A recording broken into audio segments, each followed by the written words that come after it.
לדעתי בספרייה פה, מי שרוצה להרחיב את הדעת, אז מומלץ. יש אופציה לבדל? אין בעיה. זה לא עובד. כי בטח החלום בטוח. יניב, אני מקליט לאלה שלא באים שאלה. גם זה אבל... לא, זה לא מפריע לי, זה לא כזה חזור. יש מקומות שכן. לא, אולי לא דולק משם. הנה, עכשיו הוא עובד. זהו, תודה. מה? כן.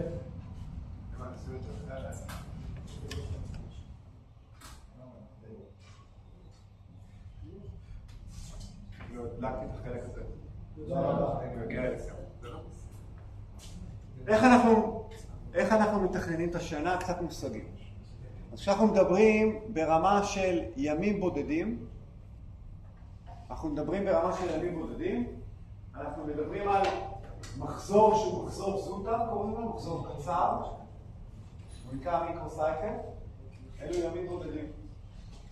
זה מה שאנחנו עושים בעצם ביום. מחזור שהוא יותר גדול, זה גם מחזורים, זה מחזור ביניים, מחזור שנקרא מזו-סייקל. אנחנו מדברים שם על מספר שבועות, בדרך כלל זה המחזור שבדרך כלל איתו אנחנו עובדים באמת ביום יום. קראת לזה? זה מזו-סייקל. זה מחזור שאנחנו בדרך כלל עובדים איתו, כי כשאנחנו באמת חיים את העונה, אז אנחנו מסתכלים תמיד כמה שבועות קדימה, לא יותר מדי, כי המון דברים קורים. אני מדבר על להסתכל על התוכנית ברמה של שבועות קדימה, אני מדבר אפילו עד רמה של להזמין אוטובוס, או טיסה, פיזיו, דברים לוגיסטיים, שעוטפים את הספורטאים, וגם דברים כמובן מקצועיים, איזה דברים אני הולך בעצם להתמקד בהם, ברמה התרופנית, ברמה המנטלית, אני כמאמן. בלי קשר למעטפת הסביבי, אבל גם עם קשר, זה מחזור יותר, בוא נגיד, יותר פרקטי. יש לנו מחזור גדול, שזה מספר חודשים, שנקרא מקרו-סייקל. צריך לזכור את השם הזה? כן. אלה מושגים שצריכים לזכור אותם. וכשאנחנו מדברים על, בוא נאמר, היום שאנחנו מסתכלים, פחות ברמת מועדון, אלא יותר ברמה של נבחרות, אנחנו מסתכלים ברמה של 8 שנים. כלומר, כשאנחנו עוסקים בפיתוח של ספורטאים, אם אתם בתפקיד של מנהלים מקצועיים, או בתפקיד של קובעי מדיניות במועדון, באיגוד, איפה שזה לא יהיה, אז ההסתכלות היא היום של 8 שנים קדימה, כלומר 2 מחזורים אולימפיים, וכשאני כותב תוכנית ל2 מחזורים אולימפיים, ואני מאחל לכם שמישהו מכם יהיה בתפקיד הזה, אז אני תמיד הולך מהתוכנית, מהסוף שלה, אל ההתחלה. אוקיי? כלומר, אם המטרה שלי היום היא, בוא ניקח את זה נגיד 8 שנים אחורה. מונדיאל 2030. בדיוק, אבל אם בוא נגיד יש לכם אליפות אירופה בקיץ בבוגרים, בגוסל, אז ב-2025, אז בוא נאמר שמ-2017 שמנו מטרה, שמנו ספורט על 2025 להגיע לאליפות אירופה. בוא נניח שזאת הסיטואציה. אז אם היעד או המטרה העיקרית היא להגיע לאליפות אירופה, כי זה למשל המסלול כדי להגיע לאליפות עולם, וזה המסלול להגיע למשחקים אולימפיים, בדרך כלל התחרות האלה משקיעות גם איזשהו מסלול. אז זאת המטרה שלי, ומשם אני חוזר אחורה לתקופה של היום. כשהתוכנית מדברת בסוף על איזה סטפים אני עושה, כדי להגיע בסוף לאליפות אירופה ב-2025. כדי להיות באליפות אירופה 2025, לרוב, השיא שלי מתי צריך להיות? אליפות ישראל.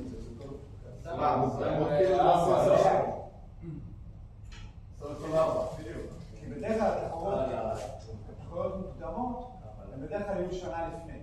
זה אומר שהמטרה שלי להביא את כל המערכת לרמת מוכנות מאוד מאוד גבוהה, במקרה של בכדורסל היום זה יותר מורכב אפילו, כי הרבה שחקנים משחקים בחו"ל, כאלה שמשחקים בליגות מקצועניות, כאילו NBA וכאלה, כלומר, יש פה כמה קלנדרים מעורבבים.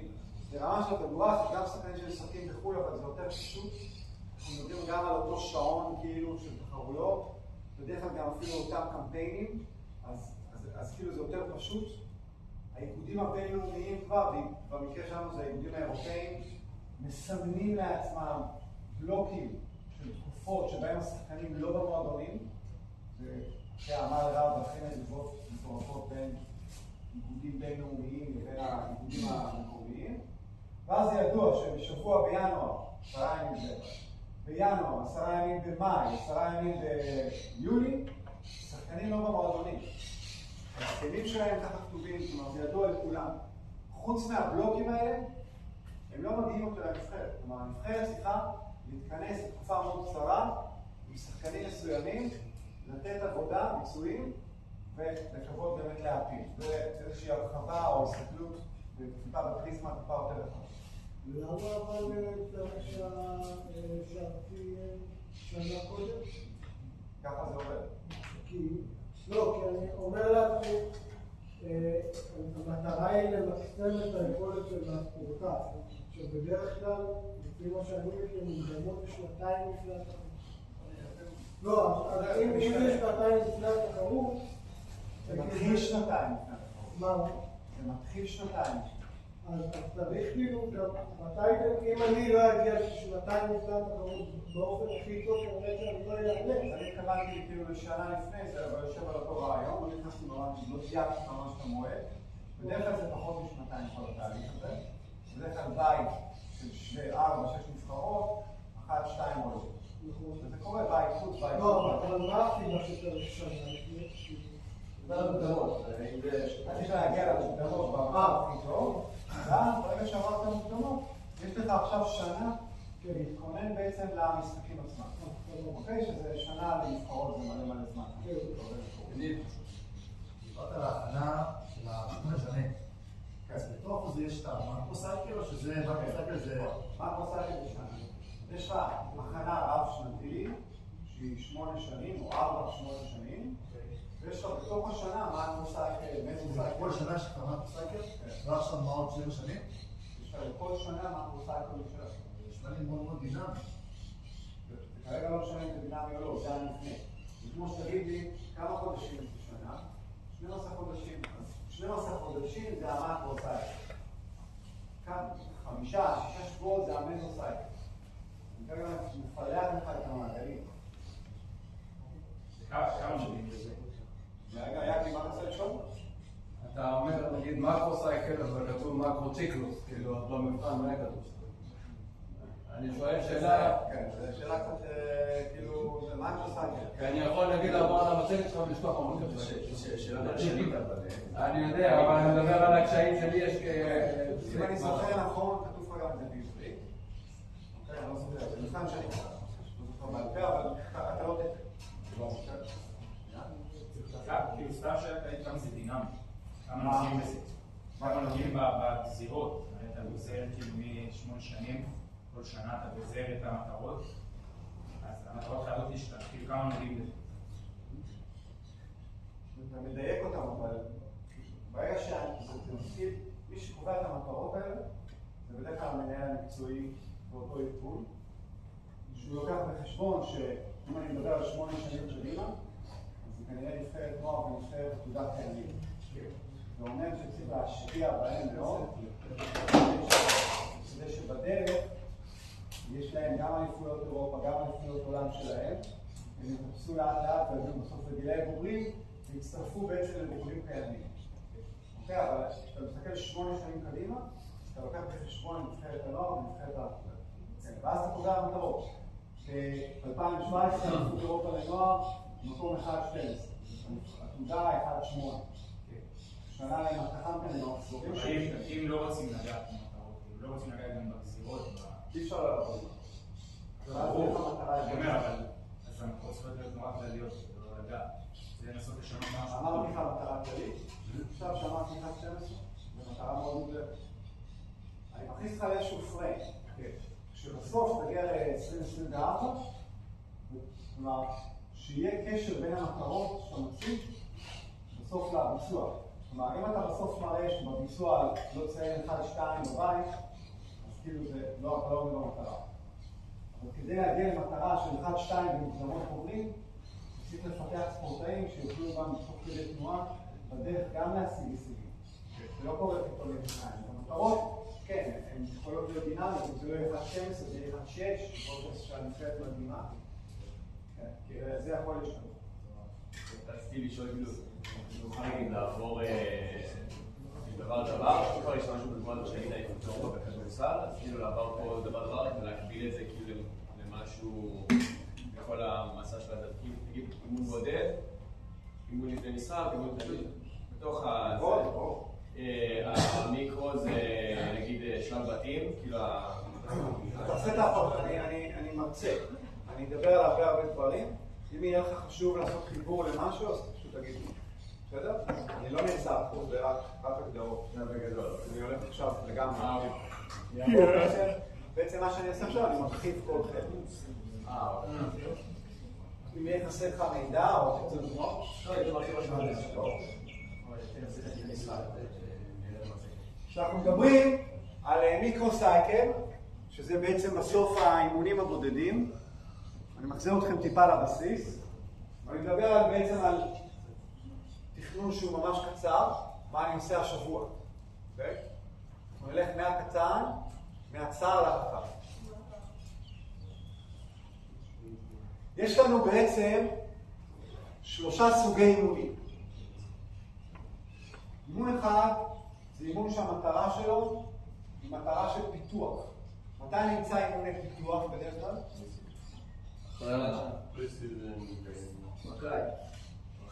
תקופת ההכנה לעונה.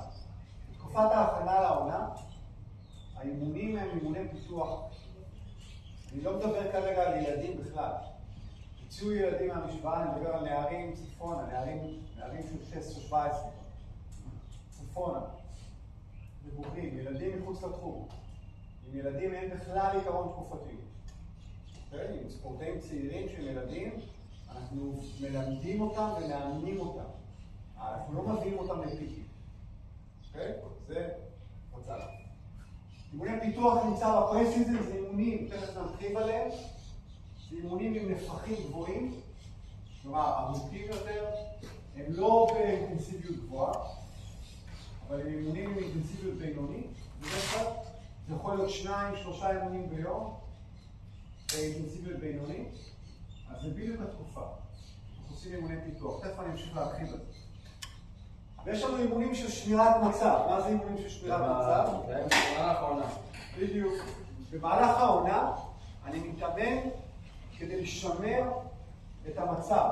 אני עושה maintenance בעצם ליכולות שלי, אם זה בכדורסל, כדורעף, או אם זה ביכולות הגופניות. כי מה שחשוב במהלך העונה זה להתחרות ולהצליח בתחרויות. אז אני עובד מאוד מאוד ספציפי, אני עובד מאוד מאוד ייחודי לענף שלי.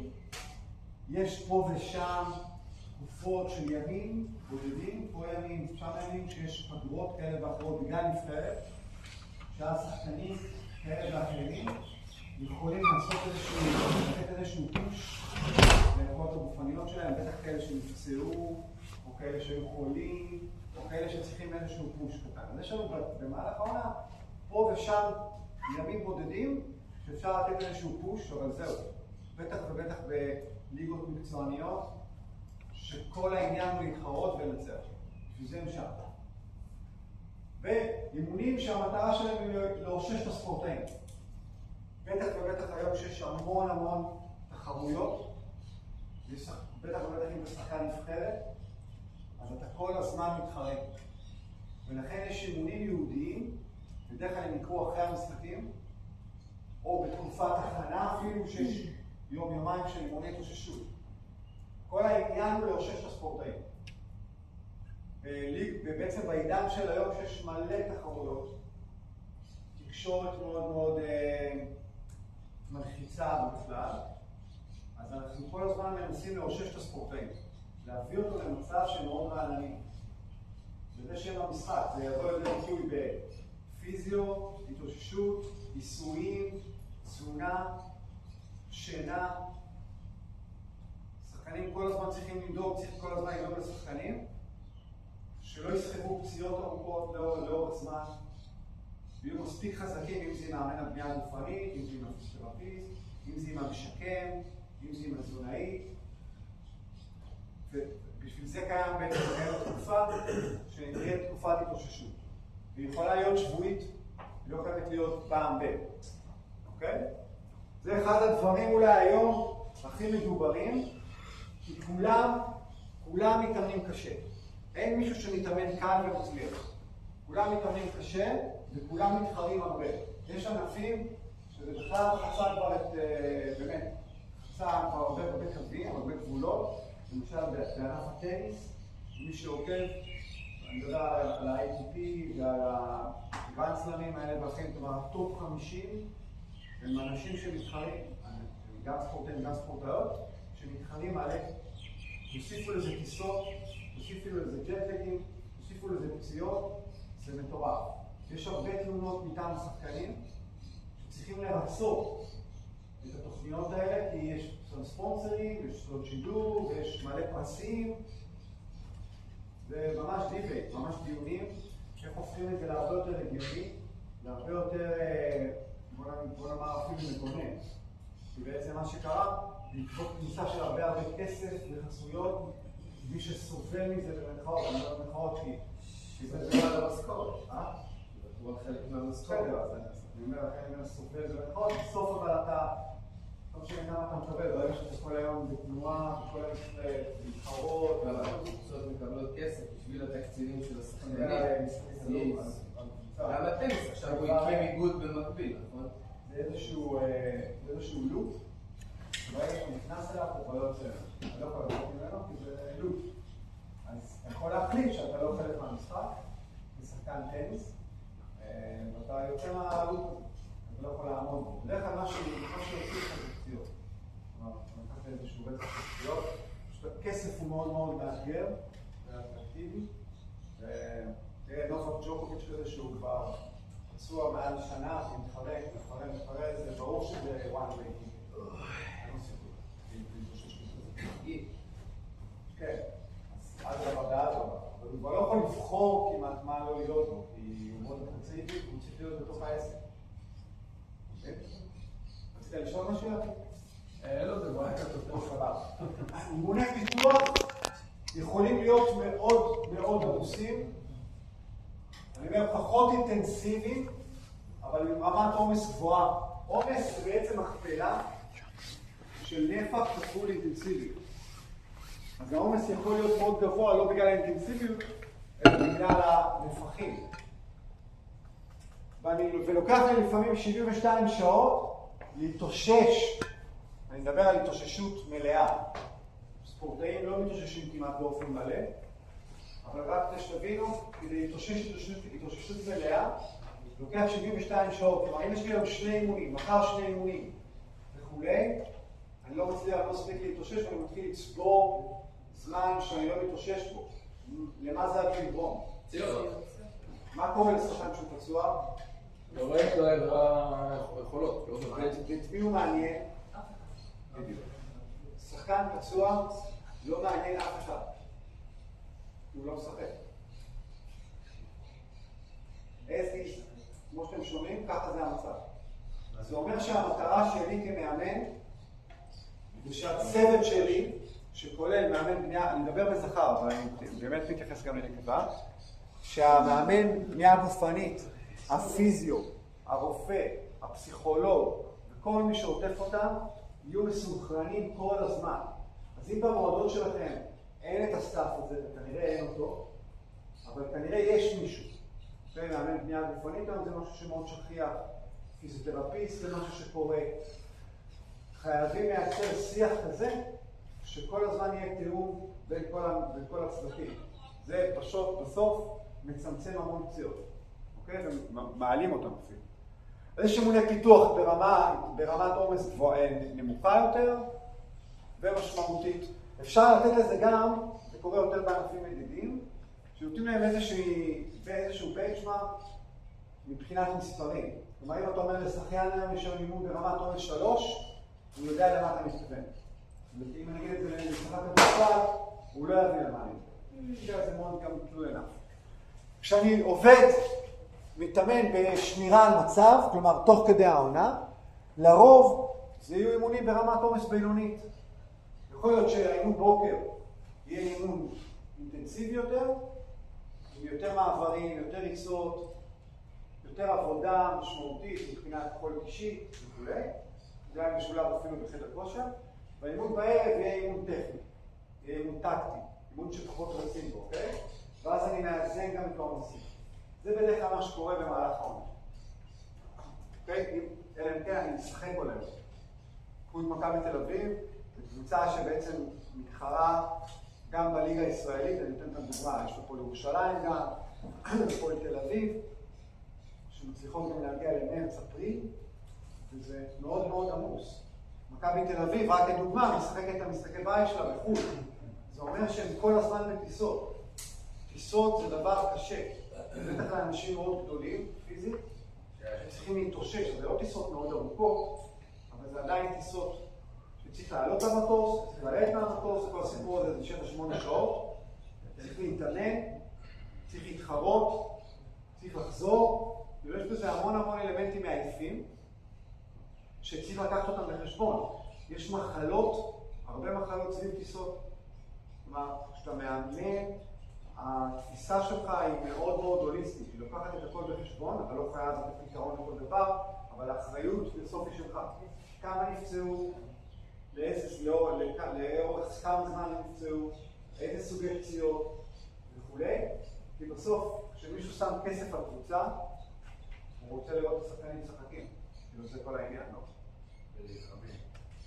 ונלחמים. אימוני התאוששות זה אימונים קלים, כמובן אימונים באיזי, שהמטרה שלהם היא בדרך כלל לאושש את השחקנים מן הסתם, על ידי זה שמפזרים לקטה, זה אימונים שמעלים דופק יחסית נמוך, כדי לייצר עבודה גמישות וכו'. זה אימוני התאוששות. אימון התאוששות יכול גם להיות בבריכה, לא חייב להיות במגרש, אבל אימון נדרש, בסדר? סאונות, ג'קוזי, בריכה, ניסויים, כל הדברים האלה מאיצים התאוששות, אוקיי? וזה אימון בפני עצמו. אתה יכול להעביר מה זה נקודות עומס שלנו? אמרתי שהנקודות היחסיות האלה מבטאות בעצם את העומס. והענפים שהם ענפים מדידים, בדרך כלל משתמשים במספרים האלה. כי אני לוקח בחשבון שאם אמרת קיצונית 72 שעות, וגבוהה זה 48 שעות, זה בעצם משתווה בסוף. מה משתווה? בין הגבוהה יש יותר אימונים מהקיצונית. איך אתה יודע? כי לפי השעות. לא, זה זמן התאוששות. זמן התאוששות. כמה זמן שווה התאוששות? נו, אז זה אותו דבר. אם אני מתאושש 48 שעות, סימן שאחרי 48 שעות בא אימון. לא, האימון יבוא הרבה לפני. זה מצב...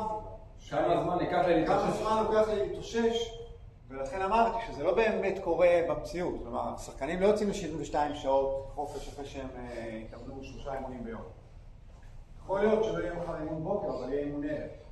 ולכן הדגשתי שאנחנו בעצם סוחבים איתנו כל הזמן עומסים, ולא מצליחים באמת לאושש את הספורטאים עד הסוף.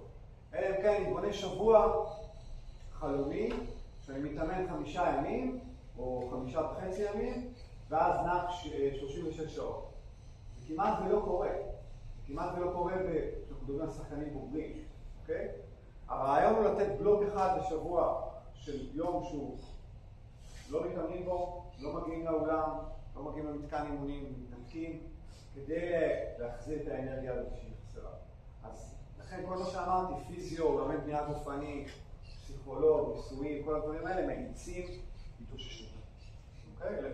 זה בתיאורטית מה שלוקח לגוף באמת להתאושש. ולכן השינה היא סופר חשובה. כשאני לוקח נער, אני מחזיר לכם למפגש הקודם, כשאני לוקח נער בן 16-17, שהוא מעולה, נערה, והם משחקים גם בקבוצה במועדון, הם משחקים גם בקבוצה מעל, והם משחקים גם בנבחרת בית ספר. אלה בעצם שחקנים שלא נחים, ולא מאפשרים להם להתאושש תוך כדי תנועה, הם ייפצעו. שחקן פצוע, בטח בגילים האלה, זה שחקן שהסיכויים שלו להמשיך במסלול הולכים וקטנים. כמה שעות שינה צריך כזה? בין 8 ל-10. חובה. בלילה? שאפשר לשחק את זה? עדיף בלילה. לא, שנאצים לא תופס עדיף בלילה. לא, איפה שנאצים הם תמיד טובים. גם לאדם בוגר? זה ברור. מה אורך השנץ שאתה ממליץ עליו? לפחות שעה וחצי. יש דעתים שאני מתעורר וואלה, אני יותר עייף ממה זה מאוד אישי, זה מאוד אישי. רגע, דעתים של 3 שעות, אתה חזיר. א' כל זה נכון, דבר שני לא שאלתי אותך, שאלתי אותו. זה מאוד אישי. אני למשל באופן אישי יכול, אם אני ממש עייף, כאילו ויוצא לי להיות בבית, אז אני יכול לבית לי 20 דקות, אז אני שיצום עיניים רק, בדיוק. לי זה מאוד עוזר. יש אנשים שאם לא ישנים שעה, הם לא יכולים לתפקד, הם באמת לא יכולים לתפקד. זה מאוד אישי. אז זה הכל עניין של הרגל. מה שכן, זה כבר לא הרגל, זה נהיה טכניקה. דברים שמתאמנים, אל תדברו איתי. זה הנושא הזה. ברור לי שזה הנושא, לא חשבתי שלא, אל תדברו איתי כי אני לא שומע את עצמי. בסוף חשוב לך שאם יש אימון בוקר ויש אימון ערב, וזה מה שקורה עם שחקנים שהם שחקנים מקצועיים, שתהיה מנוחה באמצע. המנוחה באמצע ממלאת את המעברים, התזונה במקביל, ואז הסיכויי פציעה יורדים. כלומר, השחקנים שהם עייפים מקבילים ב-30% הסיכויים שלהם להיפצע. אני חוזר עוד פעם לנושא של התאוששות, זה המשחק. הנושא של התאוששות זה הגיים צ'יינג'ר. כי כולם מתאמנים קשה. מי שמתאושש יותר מהר, מגיע בסוף לרגעים הנכונים במצב הטוב. דיברתי על זה פעם שעברה, אני אחדד את זה עכשיו כי זה ממש בקונטקסט. אותו מנהל מקצועי של מועדון, או מאמן ראשי, או מאמן whatever, שיש לו שחקן או 2 או 3 שמשחקים בעוד מסגרת, חייבים לנהל להם את הזמן. כלומר, אותו ילד שאין לו מושג מהחיים שלו, שרוצה רק להצליח, ובמקרה יש לו גם חבר או חברה, ויש לו גם הורים, ויש לו גם בית ספר, ויש לו ים של דברים על הראש, חייב שמישהו ינהל את הלו"ז. זה אומר שהוא חייב לישון במהלך היום ובטח בלילה. יש המון ספורטאים, באמת המון, שיש להם גם עניינים קליניים כאלה ואחרים שהם ישנים לא טוב. בדרך כלל זה גם במטען מאוד גבוה למתח, מתח נפשי. ולכן כל הנושא הזה של שינה, מילוי מאגרי אנרגיה, התאוששות, הוא מאוד מאוד חשוב. התפקיד שלכם הוא לייצר את המסלול הכי הגיוני, שבסוף הספורטאי הזה יישמר.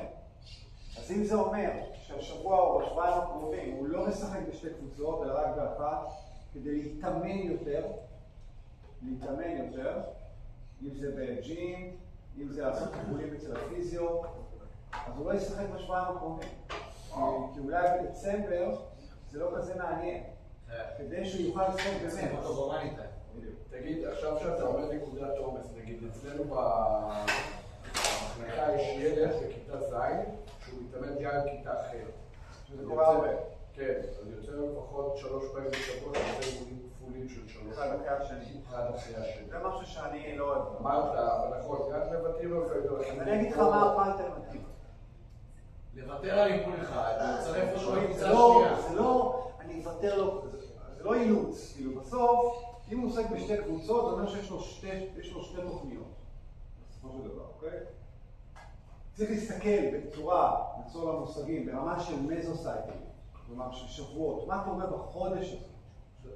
אז אם יש לו שני משחקים בשבוע, עם הגדולים ועם הקטנים, והוא שחקן מעולה, זה ברור שבקטנים הוא מוביל ובגדולים הוא לא מוביל. אבל הוא גם לא מוביל בגדולים. הוא שחקן. צריך לבחור מראש, באותו חודש, לכן אמרתי שאנחנו בדרך כלל עובדים עם המזוסייקל, איזה משחקים הוא יהיה מראש, בגדולים ובקטנים. באיזה אימונים הוא חייב להיות, בגדולים ובקטנים, איפה נכנס הג'ים, בתוך הסיפור הזה שהוא חייב להתאמן. שחקנים שלא מתאמנים נפצעים. הוא מתאמן כל הזמן. כן, אבל שהאימונים יהיו אימוני איכות, לא אימונים של הכל. כלומר, אם אני משחק מחר עם הגדולים, אז האימון היום הוא בדרך כלל טקטיקה, נכון? אז מה שקורה, הוא כל השבוע עושה טקטיקה ולא מתאמן באמת. אני מציע. כן, כן. כלומר, חייבים לייצר לו מסלול שאנחנו נדע שהוא גם לא באוברטריינינג, כלומר בעומסים גבוהים מדי, גם לא לשחוק אותו גם מנטלית, אוקיי? גם כן נמצא במקום שהוא צריך להיות בו, וזה גם דינמי, כי הוא גם עולה ברמה וכולי, הוא גם נפצע, חולה וכולי.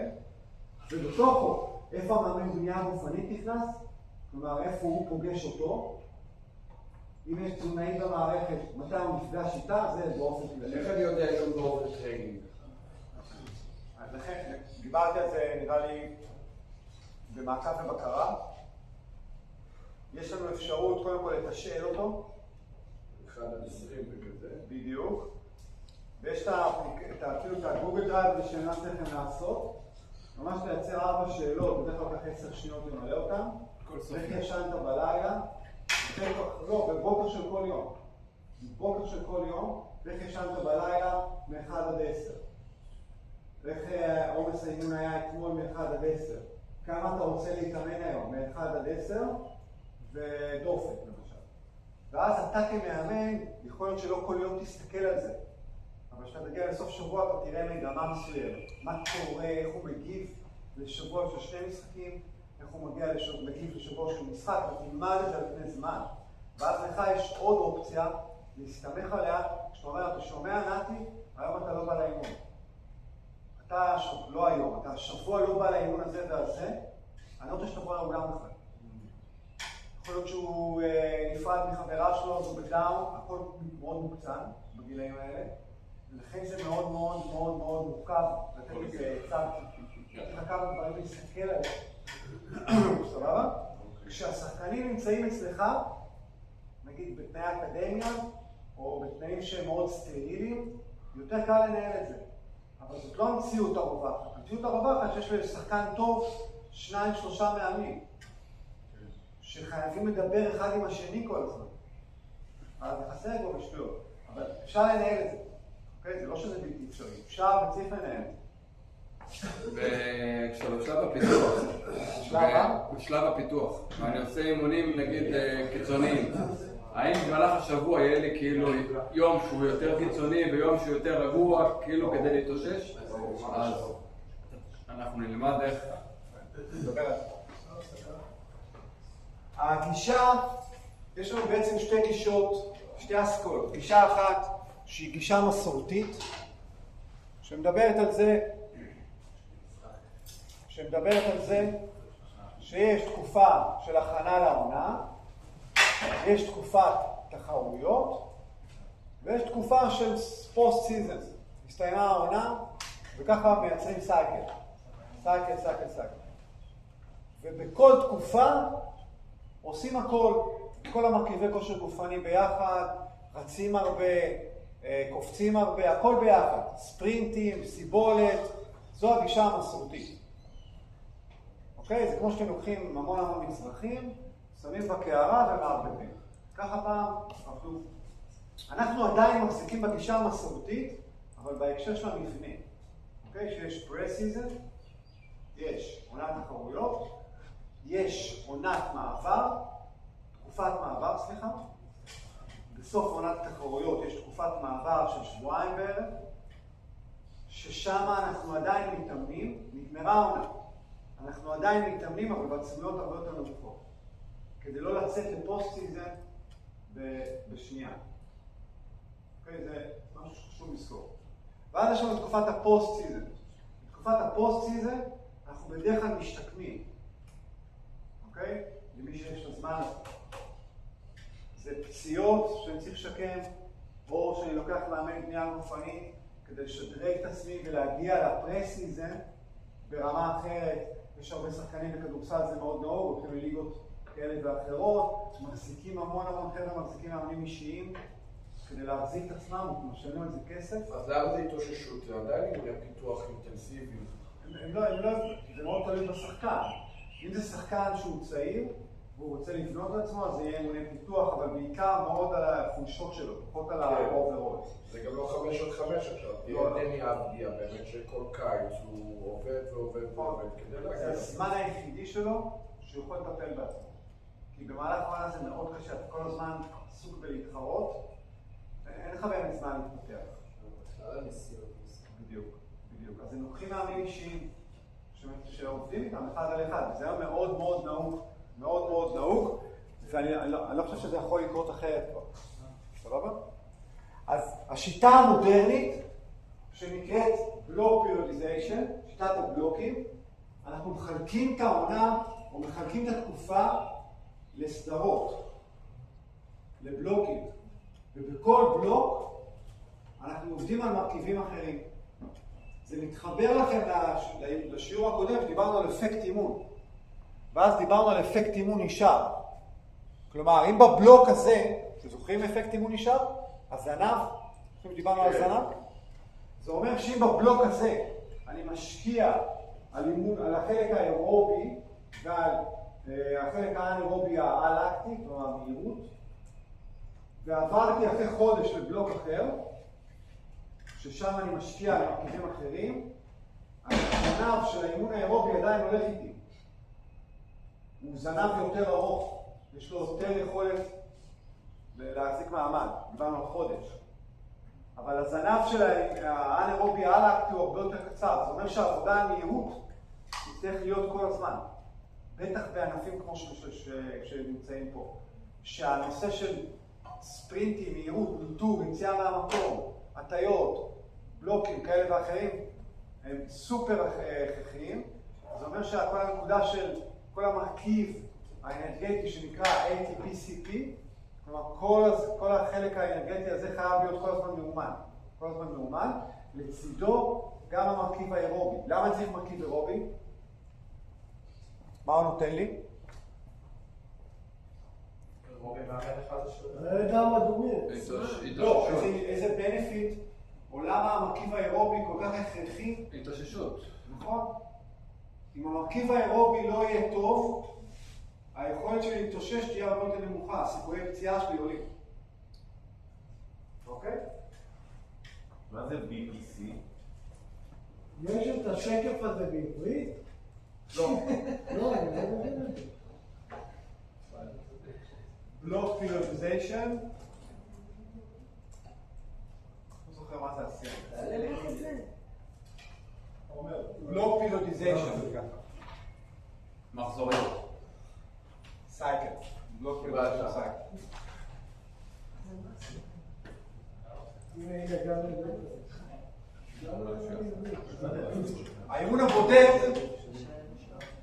האימון הבודד יכול להתחלק למספר מטרות.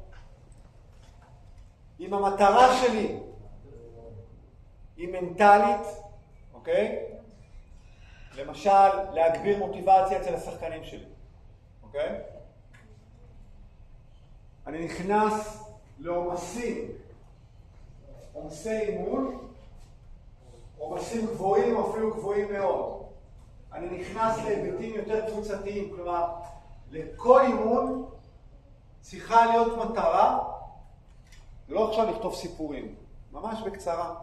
מה אני רוצה להתמקד באימון היום, באימון מחר, בהקשר המנטלי, בהקשר הגופני, בהקשר הטכני, בהקשר הטקטי, אוקיי? ברגע שיהיה לכם את המתווה הזה, נקרא לזה, שהוא גם כן דינמי קצת, יהיה לכם הרבה יותר קל לנהל בסוף תוכנית כללית. וכמובן איך אני מנתח או מייצר מעקב ובקרה אחרי התוכנית. אני לא אכנס אתכם באמת, זה משהו שהוא סופר טריוויאלי. אימון מורכב כמובן מהחלק של החימום. אני מניח שאתם יודעים את זה. שמה המטרה של החימום בגדול? בואו נראה אם אתם רק שולטים. מה המטרה של החימום תהיה? לעורר את הגוף קצת.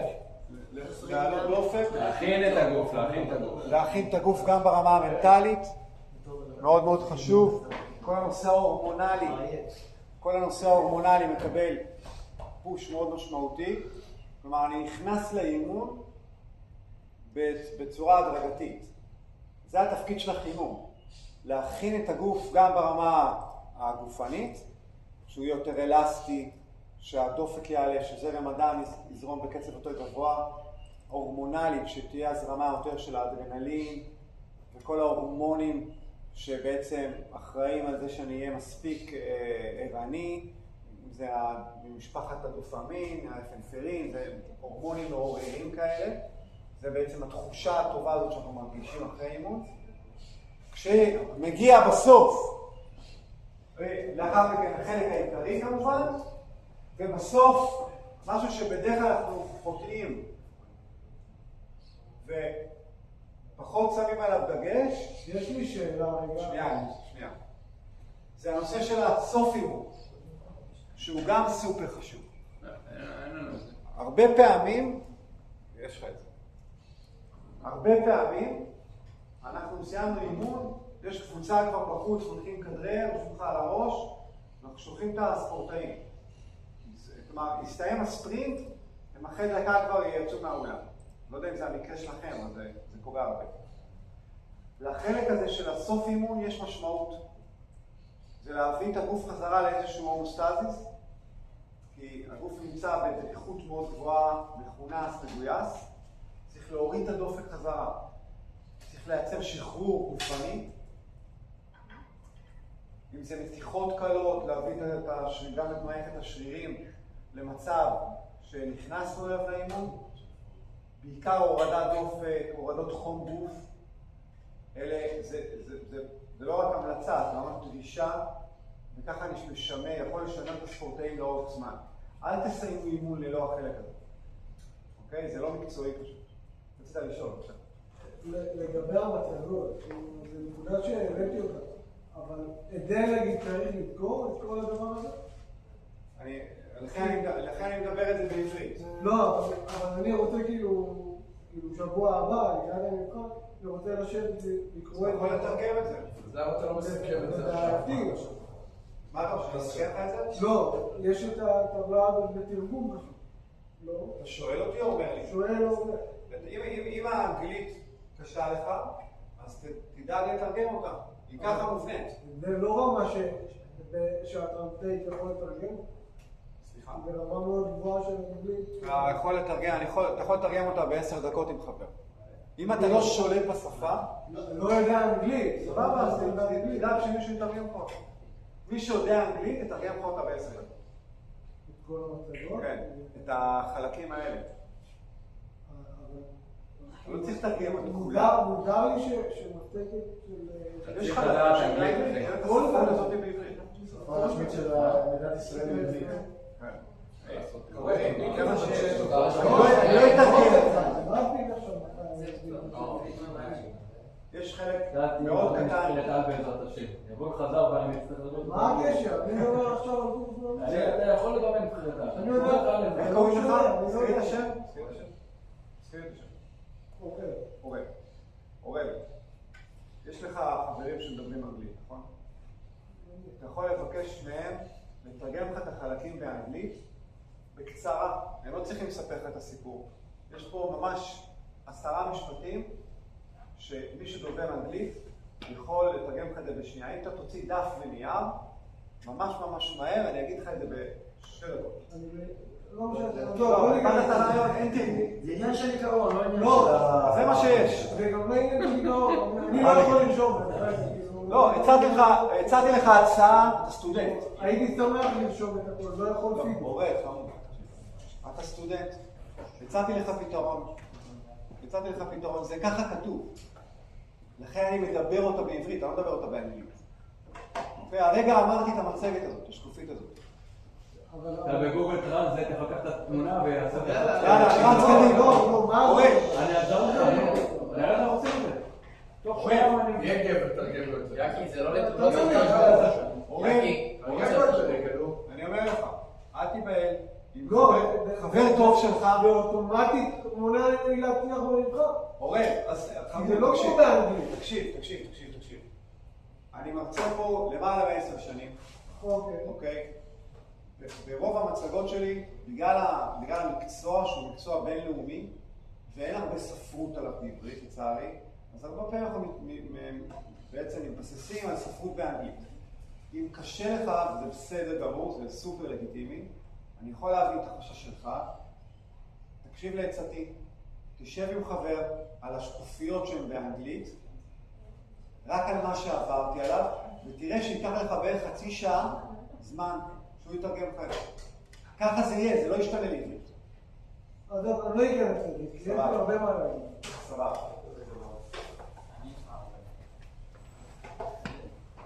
קח כמובן, אתה צודק. לא, אני נראה לי יושב, רגע, אני נראה לי יושב, לתדל עכשיו תמונים תקופיות עם יד רועדת? יקי. מה זה ניקוד הזה? יקי. אני נכה, רוצה לראות אותם נכה? מה אתה רוצה, שאני מתקנים עם יד רועדת? אני אשלח לך. אני לא רוצה שטויות. אני יכול לך. לא, זה מדהים. זה רגיש אצלו עכשיו. לא, נכון. אומרים לי, לא יכולת לו, חבר'ה, שכולם ידעו, אני נכה, לא יכולת. אתה לא צריך לצלם. אמרנו, כולם פה אמרו לי לצלם טרנסלייט. הכל באתר. באתר לאנגלית. ישבו אותו ותרגמו לו לאנגלית, אנחנו פה בעברית, אנחנו לא... חבר'ה, תקשיבו רגע, בסדר? תחזרו אותו, יאללה, בוא נתקדם. השבתי לאוראל, הוא קיבל את התשובה שלי, הוא יכול לא להסכים איתה, אתם לא חייבים להסכים איתה, זה העובדות כרגע, זה לא יעבור לעברית, אוקיי? אני מדבר בעברית, אני לא מדבר באנגלית. מי שמתקשה בשפה האנגלית, וזה בסדר להתקשר בשפה האנגלית, זה לא דבר חריג, יושב עם מישהו שמתרגם לו את זה, הכל בסדר, הוא לא הראשון ולא האחרון שעושה את זה. גם אני עשיתי תואר שני כולו באנגלית, ותאמין לי שהשקעתי מלא זמן כדי שמישהו יעזור לי בתרגום לאנגלית עברית. תאמין לי, לא נולדתי עם אנגלית, אוקיי? זה הכל. ואין מצב שיש לך מצגת בעברית? זה המצגת היחידה. בנושא הזה זאת המצגת. יהיה בסדר, חבר'ה. אתם רוצים להעליל על זה? בבקשה, זה לא ישתנה. זה המצב. אם הייתם אומרים שאני מדבר באנגלית, זה סיפור אחר, אבל אני מדבר בעברית. מרכיבי כושר גופני שנכנסים לבלוק בעצם. יש לנו בלוקים שבהם אנחנו משקיעים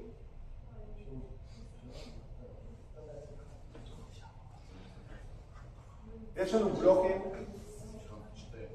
לנו בלוקים שבהם אנחנו עובדים על מרכיבי כושר שונים. אנחנו לא עובדים על כולם ביחד, כי חלקם מתנגשים אחד עם השני.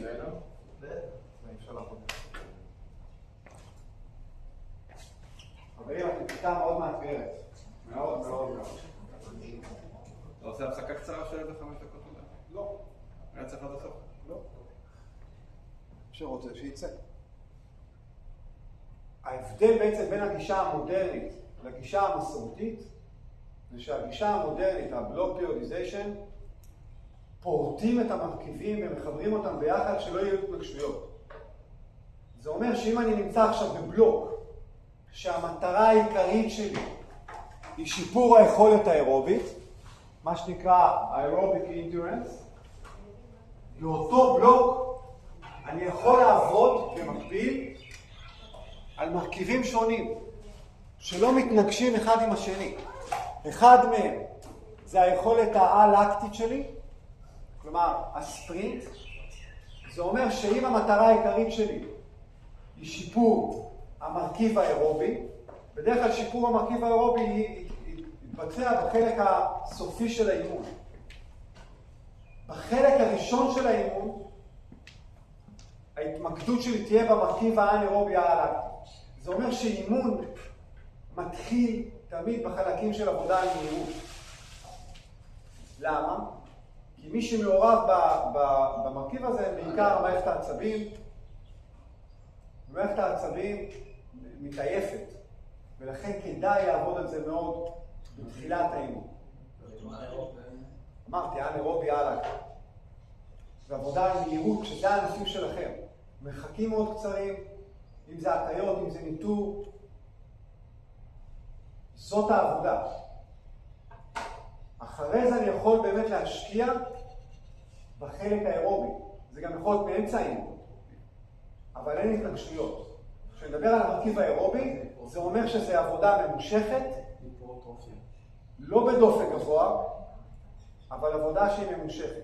אני יכול גם לעבוד באותו אימון על כוח, על סיבולת שריר, או על עבודה על היפרטרופיה, כלומר הגדלה של מסת שריר. אז אם אני לוקח אימון מסוים, יודעים מה יפה אבל אצלכם בכדורסל? אני אומר לכם את זה הכי ישיר שיש.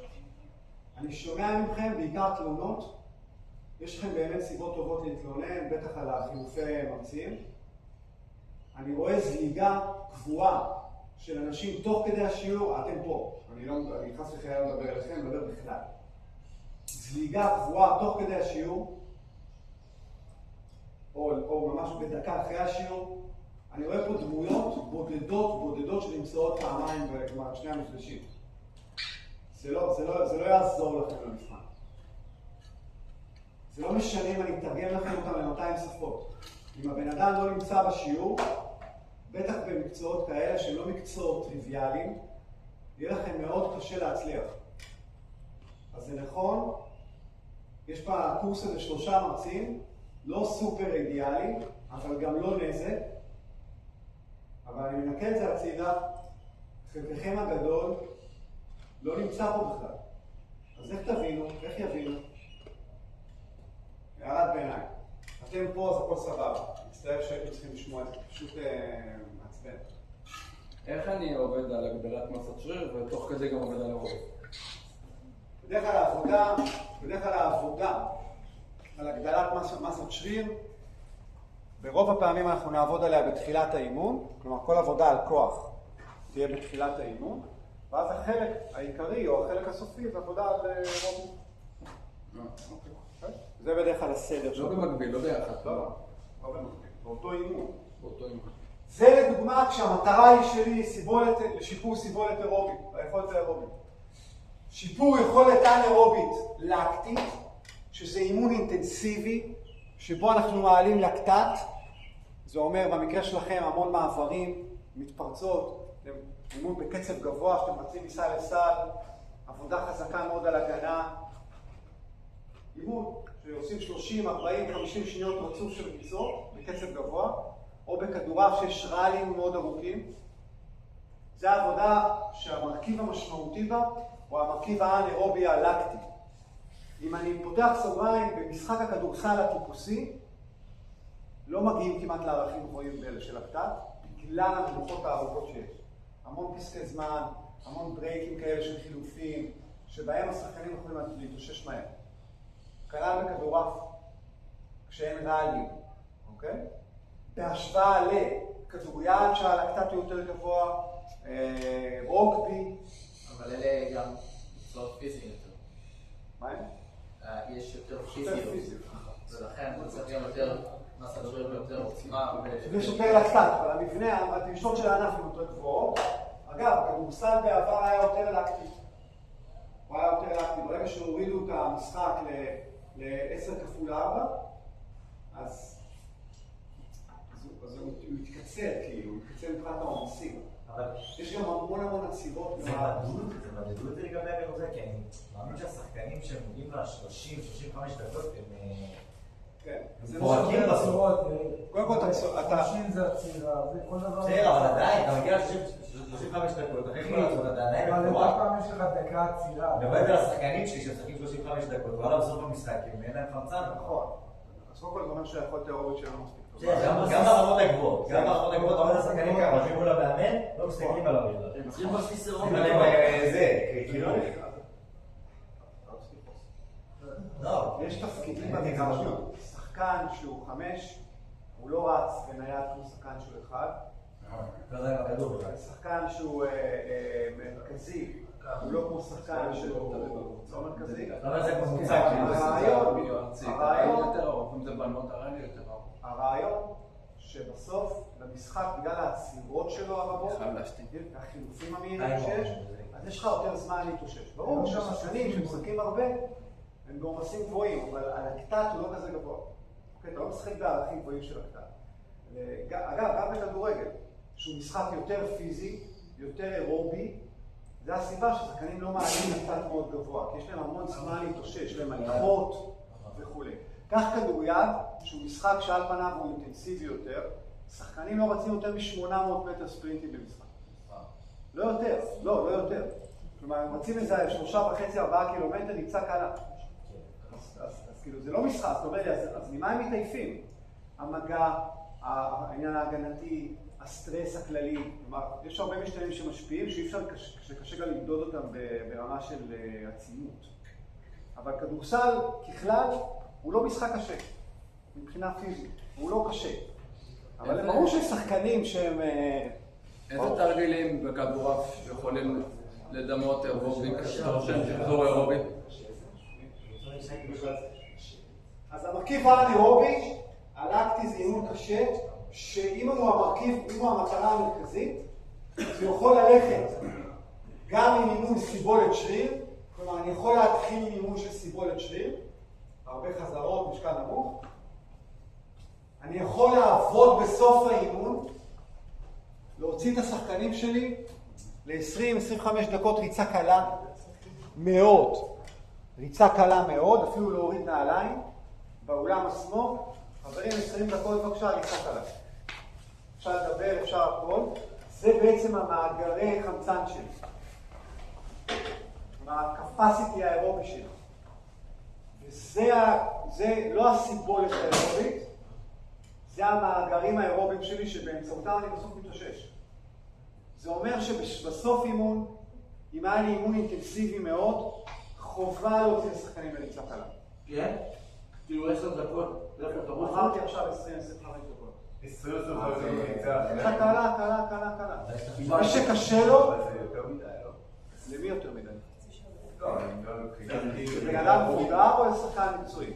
מבחינת מה שאתה רוצה להפליג. אני חושב שהתרומה האירובית תהיה משמעותית. יש לך זמן להישאר 10 דקות. זה לא החלק ההתאוששותי. זה לא עושה התאוששות? לא.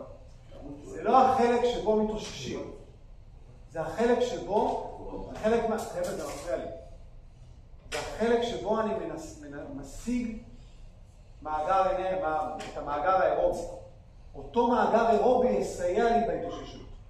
זה אומר שאם האימון הוא שעה וחצי או שעתיים, החצי שעה האחרונה עושים את העבודה האירובית מבחינת המאגרים האירוביים.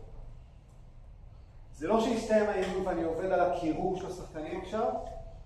אגב, אם יש שחקנים שקשה להם לרוץ, שחקנים של 2.5, 2.10, כבדים מאוד, יש אופניים. יש בהרבה מתקנים ספינינג כאלה, אופניים נייחים. רגע, מאיזה גיל היית ממליץ לעשות את זה? בכל גיל, שעובדים כבר אינטנסיבי, כמו שאמרתי, נערים צפונה. בקיצור, הריצה הקלה מוסיפה לי מיטוכונדריות, כאילו ממלא לי את המאגר של האירובי, שהמאגר הזה יעזור לי אחרי האימון בלילה להתאושש. לא עם החיים בלילה, זה תהליכים ארוכים. היכולת התאוששות שלך תעלה. בין האימונים ובאימון עצמו. אוקיי? כשהמטרה של האימון היא מהירות, כלומר אני עובד, המטרה המרכזית שלי היא לשפר את יכולת המהירות בשחקנים, את יכולת הספרינט, את יכולת הניטור. אז כן, זה תמיד יהיה בהתחלה, תמיד בחלק הראשון של האימון. כשהחלק הסופי או החלק האמצעי או הסופי יכולים להיות אירוביים. אני יכול לשלב אותם בין השניים.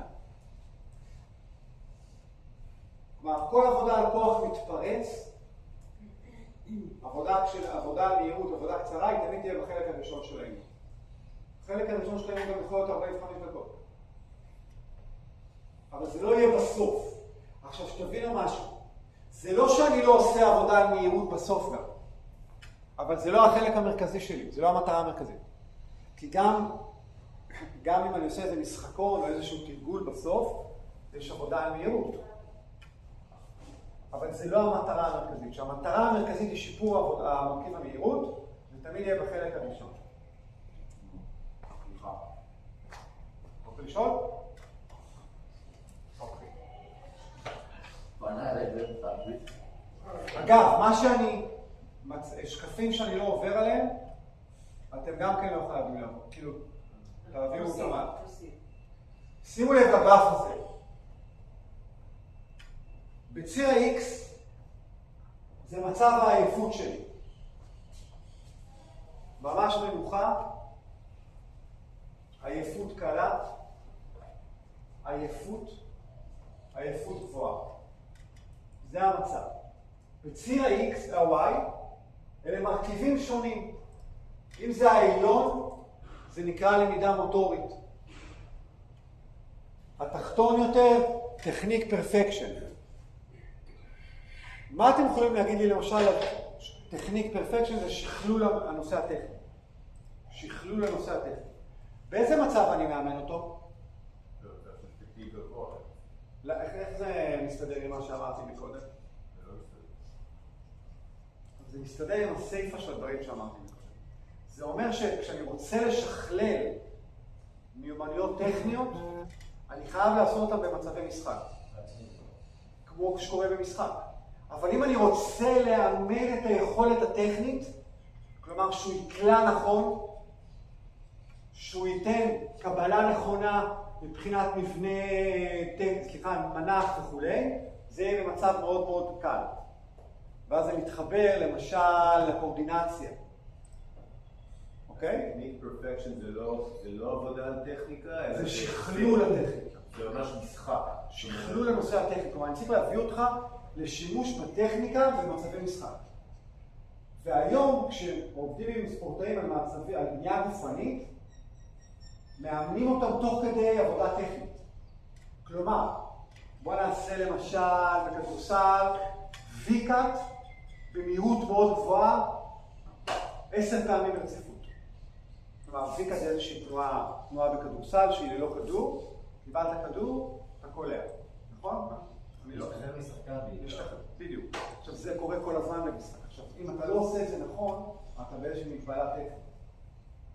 אז לעשות את זה גם בתנאי העייפות, לא רק בתנאים שהם קלים. עכשיו, אם אני סובל מזה, אז אני מצפה שהמאמן יאמן אותי, אבל בתנאים מאוד סטריליים. תשמע, יניב, אתה חייב להכניס את הרגע יותר פנימה. אז בוא נאמן את זה בתנאים קלים.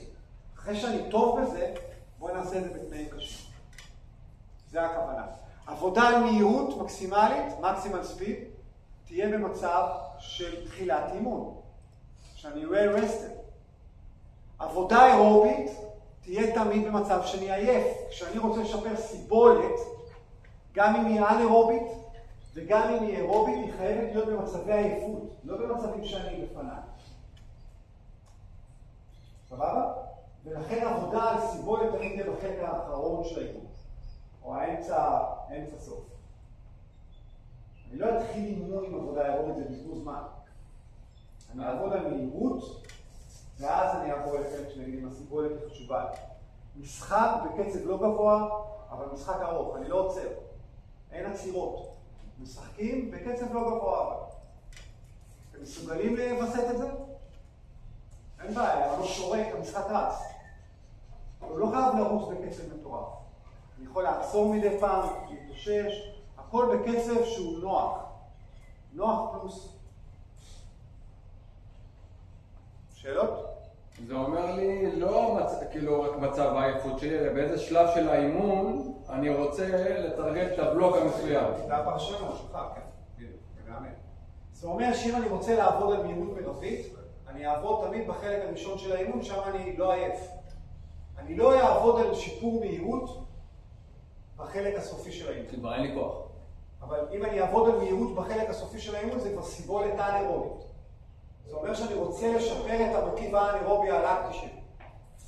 זה אומר שאם אני רוצה לשפר אותו, כנראה שהשחקנים שלי לא מסוגלים לשחק, בוא נגיד, מהחצי השני יש נחיתה, זה אומר שגם המרכיב האירובי לא טוב, כלומר, צריך לשפר אותו, וגם המרכיב האנאירובי לא טוב. כי הם לא מסוגלים לעלות להתקפה מתפרצת, לרדת למטה ולעלות חזרה באופן יציב. יש להם נפילות כל הזמן. ולכן גם אתם כמאמנים צריכים לנתח את התופעות האלה, אתם המאמן בנייה גופנית. כלומר, מתי הנפילות של השחקנים. ואז כתוצאה מזה אני יכול להתאים כבר תוכניות שהן יותר, כלומר, הן יותר מדויקות מבחינת מרכיבי הכושר שלי, או המערכות האנרגטיות. וזה מאוד קל לעשות את זה. סטטיסטיקה היום, כלומר, כאילו, אין בעיה לעשות את זה. אם אני כל הזמן צונח באחוזים, בדקה, ב10 דקות האחרונות של החצי, גם הראשון וגם השני, סימן שיש פה בעיה גופנית. זה ברור. אם אני נוחת כל פעם ב4 דקות הראשונות אחרי החצי, זה אומר שאין פה בעיה גופנית, יש פה בעיה מנטלית של תחילת משחק, שאני יודע להתחיל משחק טוב וכו'. זה הפרשנויות שאני עושה, אבל זה ממש לא חייב להיות זה. לכן יש גם את השכל מן הסתם. זה המחזור המיקרו-סייקל, הזוטה. יש לנו מחזור שהמטרה שלו להכין את הספורטאים, בתקופת ההכנה למה. יש תקופה של העמסה מאוד גבוהה, שהעומס הוא משמעותי. העמסה מרבית. יש לנו סוגי מחזור שמאוששים. השבוע אין משחק. אני עושה שבוע קל. סליחה, בשבועיים הקרובים אין משחק. אז מראשון עד רביעי זה אימונים קלים, אפילו אימוני פאן. אני מוריד עומסים, משחרר שחקנים, יש להם שחקנים, יש להם עוד קבוצה שמשחקים וכו'. הבנתם את הראש? ולכן אתם חייבים תמיד להסתכל ברמה של כמה שבועות. זה התייחסות שבועית. בלתי אמצעי זה בדרך כלל משחקי אימון. כשאני עושה משחקי אימון, המטרה של משחקי אימון היא לא הניצחון. המטרה היא בדרך כלל גופנית, או לחבר טקטית שחקנים לתוך האג'נדה שלכם, או בתוך תרגול מסוים. וברמה התחרותית, ברגע שהמחזור הוא תחרותי, ברגע שיש לי שבוע הזה משחק, זה אומר שהעומס יהיה משמעותי. לא יכול להיות אחר. סבבה? זה לגבי המחזור שנקרא מיקרו-סייקל. מחזור של ימים. אני מראה לכם פה בגרף שהוא יכול להיות עם פיק אחד. למשל, פה יש משחק ואחריו אימונים שהעומסים יורדים. העומסים זה פה. או מחזור עם שני פיקים. שיש לי משחק פה, אתם רואים את החץ? יש פיקים. ומשחק פה. זה אומר שיש לי פה משחק, פה אני אתאושש, 3 פיקים, סליחה, נכון? פה אני אתאושש, פה אני אתרומם, הוריד עוד התאוששות, ופה המשחק, הנוסף. זה דוגמאות, אל תיכנסו יותר מדי, רק מראה לכם איך יכול להתנהל שבוע. ופה 2 פיקים. זה לא חייב להיות 2 משחקים דרך אגב, זה יכול להיות שפה יש אימון שהוא מתחיל ביום, נגיד זה של גוי, אז זה יום שני. בדיוק.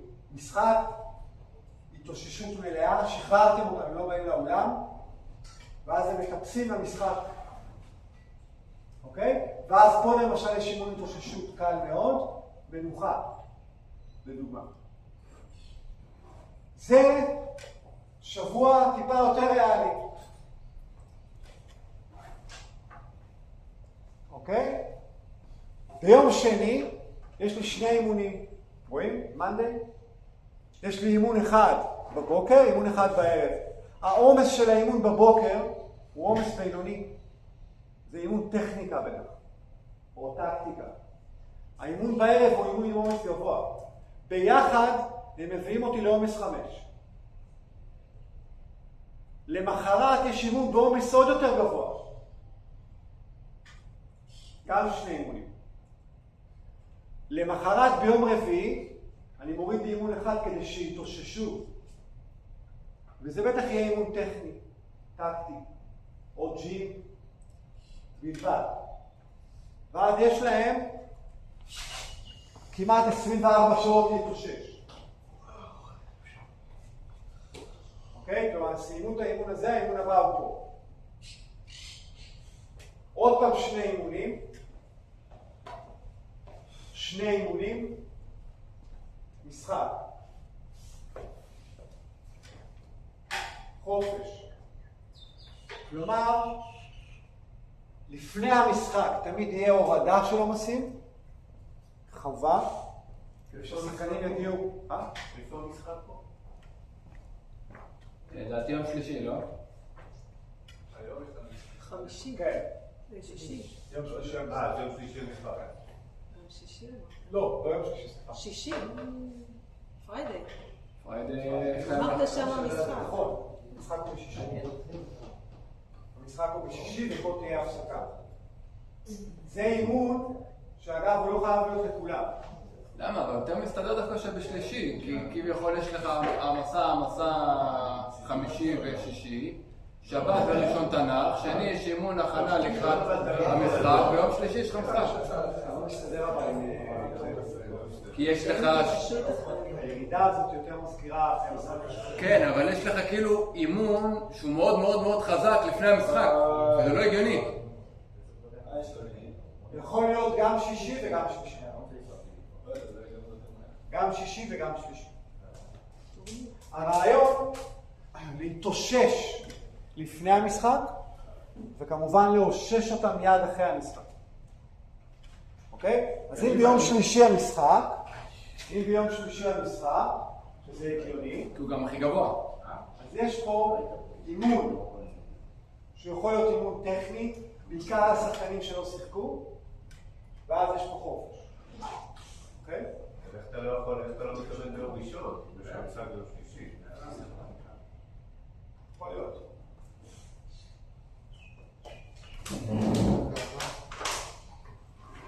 זה יכול להיות במצב של טורניר, זה קשה לי לבודד את זה מאוד. אבל גם יכול להיות יום שישי. אוקיי, אבל יום שישי לא מסתדר לי כל כך עם השמאל. הרעיון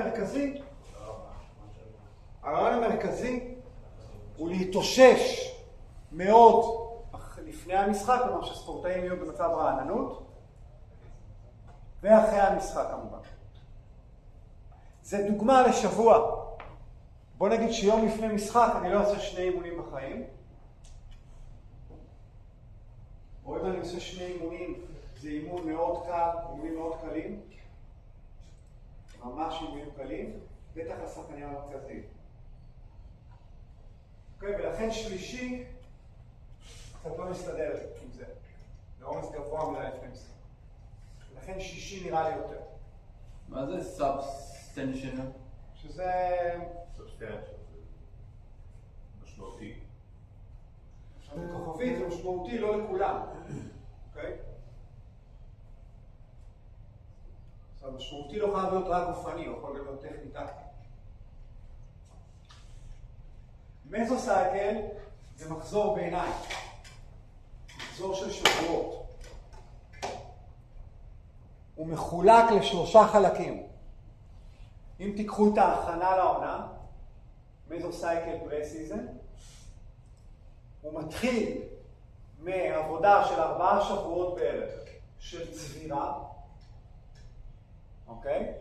ששם אני בעיקר עובד בנפחים גבוהים. זה יכול להיות 2 אימונים, 3 אימונים ביום. עצימות בינונית. זה לוקח בדרך כלל 4 שבועות, התקופה הזאת. תקופה של מה? תקופת הצבירה. אחריה תבוא תקופת ההמרה. אנחנו עושים בעצם טרנספורמציה. אנחנו מתחילים להיות הרבה יותר ספציפיים לענף שלנו, עושים הרבה פחות דברים כלליים, ומעלים את העומסים. מורידים את הנפח ומעלים את האינטנסיביות. כלומר, אני עשיתי 3 אימונים ביום, אז אני עובר לאימון 1 ביום, אבל אינטנסיבי. או אם עשיתי 2 אימונים ביום, אני מוריד לאימון 1 ביום. או אם האימון שלי הוא בדרך כלל 2 שעות, אני מוריד ל1.5 שעות. מוריד את הנפח, מעלה את האינטנסיביות. אוקיי? זה ההמרה, והיא לוקחת בדרך כלל 2 שבועות, שהעבודה היא ממש ספציפית לכדורסל וכדורעף. אני כבר לא עובד כללי. והתקופה האחרונה, לקראת התחרות, לקראת פתיחת העונה, היא תקופת החידוד. קוראים לזה טייפר באנגלית. ששם אני עובד בעיקר על סימולציות תחרותיות, משחקי אימון, עבודה טקטית. אני מוריד את ההיקפים עוד, אבל מעלה אינטנסיביות. כלומר, האימון כבר יהיה הרבה יותר קצר ואינטנסיבי. וזה תקופת החידוד, היא אורכת בדרך כלל 7-10 ימים. אני חייב לעשות את התקופה הזאת, זו התקופה שאני עושה לספורטאים איזה ריפרש. כלומר, אם שחקנים מגיעים למשחק הראשון, או לטורניר במשחק הראשון, או בכלל מגיעים לתחילת העונה עייפים, סימן שתכננו לא נכון את הפרסיב. ולכן מאוד חשוב הנושא של ההתאוששות. וזו תקופה, הטייפר במשחקי כדור הוא הרבה פחות מדויק מהענפים שהם מדידים. שם יש לי גם סטופרים וכולי. במשחקי כדור, ענפי קרב, כאילו אתה מושפע מהמון גורמים. אבל ככלל, עקרונית, להוריד את הנפחים. אני כבר מתאמן פחות זמן, אינטנסיביות גבוהה יותר. אוקיי? אולי נעשה הפסקה קצרה, 5 דקות. תצא. מתלש. אני רץ, תצא. אני מסכם לכם את זה. תקופת הצבירה הולכת מאזור 4 שבועות. אני הבאתי בשבוע. העבודה היא יותר בסיסית, נפחים גבוהים. רמת עומס משמעותית. היא משמעותית בעיקר בגלל הנפחים, לא בגלל האינטנסיביות. לעומת זאת, תקופת ההמרה, שמיד מגיעה לאחריה, היא תקופה שאורכת הרבה פחות זמן, בדרך כלל שבועיים. כשהעבודה היא ספציפית לענף ספורט שלי. עם רמת עומס גבוהה בגלל האינטנסיביות. אוקיי? והטייפר, תקופת החידוד, שהיא ממש לפתחו של תחילת העונה, אני כבר מתכונן לתחרות, זה מה שמעניין אותי. עבודה יותר טכנית, טקטית, עבודה גופנית מאוד ספציפית, מאוד קצרה, אבל מאוד אינטנסיבית, אבל קצרה. אז בעצם אתה מפרק פה את התקופה של הפרי-סיזן לשלושה חלקים, והחלק האחרון זה משחקי אימון יותר? זאת אומרת, יש פה יותר? משחקי אימון גם מזונות בחלק הראשון. אבל המטרה היא יותר גופנית, פחות טכנית, טקטית. לרוץ. לרוץ, אני מבטיח גם דבק בין אנשים, אבל לא המטרה הדבק. אגב, אתה יכול גם לקחת את מה שדיברתי עליו ולהסתכל על אותם שבועית. עם המשחק שלי בשבת, האימון של יום ראשון יהיה אימון קל מאוד כדי להתאושש מהשבת, מהמשחק. האימון של, או האימון יהיה נגיד אחרי צהריים או ערב, כשבבוקר לא היה אימון. אימון של יום שני זה אימונים שיהיו אימונים אינטנסיביים, כלומר שני אימונים ביום, כלומר נפח גבוה, זה הצבירה. שלישי כנ"ל, יומיים קשים, אחרי שהתאוששתי. רביעי ירד לאימון אחד.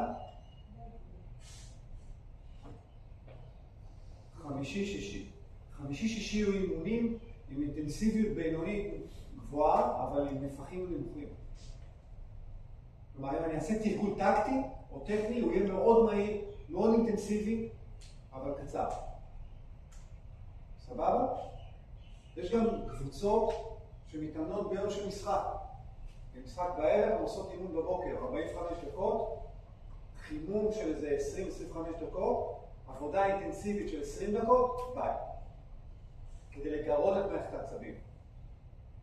זה לא מעייף את השחקנים, הם רגילים לזה. וזה גם כאילו תקופה. בוא נגיד שלקראת הפיק הגדול זה ילך ויצטמצם. יש גם שחקנים שלא משחקים, שאצלם התוכנית טיפה שונה. אתה כל הזמן צריך לשמר אותם, כי הם לא שיחקו, אז האינטנסיביות שלהם היא שונה קצת. הם נפחים יותר גבוהים של אימון.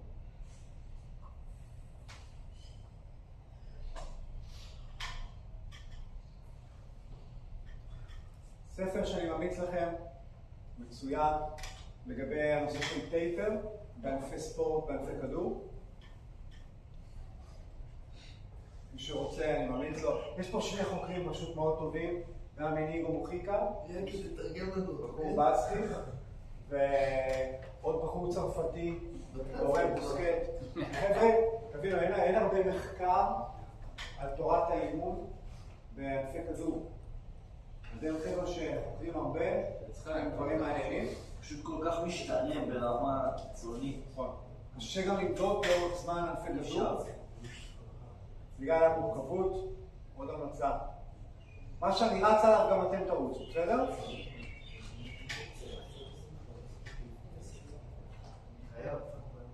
נכנסים יש לי עוד איזה 20-25 דקות, אתם רוצים לתת פוש או לעשות הפסקה? נצא ל10 דקות? כמה זמן? 5 דקות. אפילו 5 דקות, רק לעשות פיפי בכל זמן. 5 דקות, זה אומר עוד 5 דקות.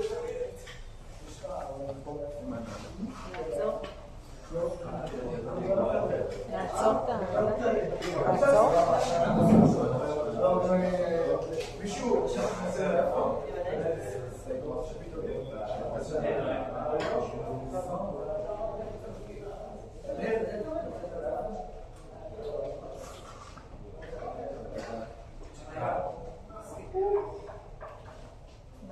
הקפיטריה סגורה. נכון? סגורה בשביל דברים לעשות, הקפיטריה סגורה. נוכל לשבת בזה. זה היה טובה, מסע נעים.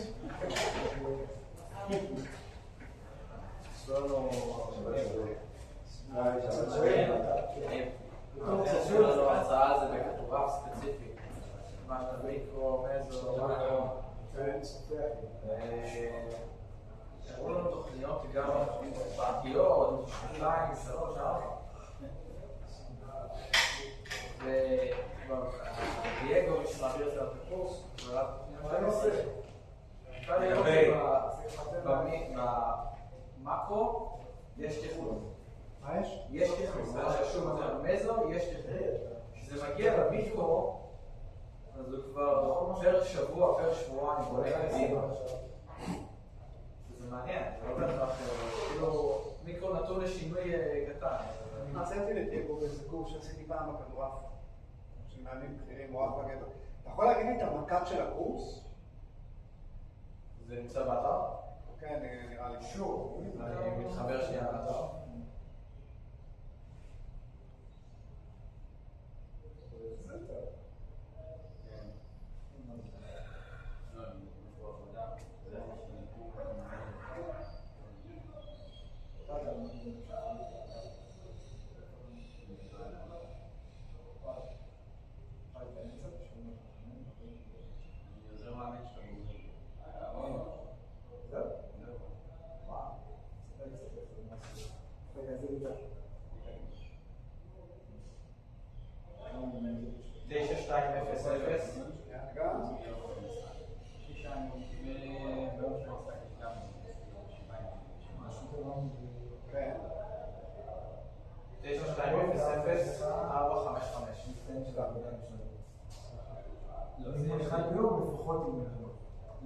יש לי גם עבודה אישית עם השחקנים שאני עושה, זה לא קשור. אימונים יש 7, ויש הרבה פעמים שאני מגיע לעבוד עם שחקן באולם בלי קשר.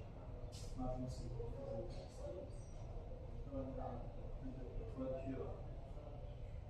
או לפעמים רק סוכים. איפה זה מקום?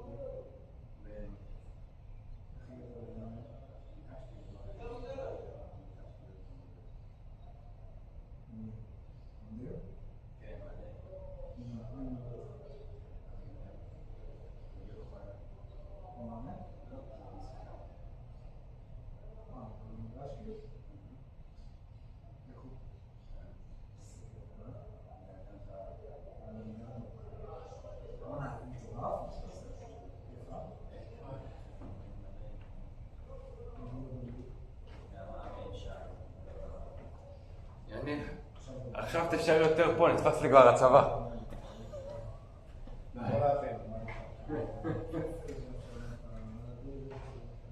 פה צריך לשמור. כמו שכתבתי.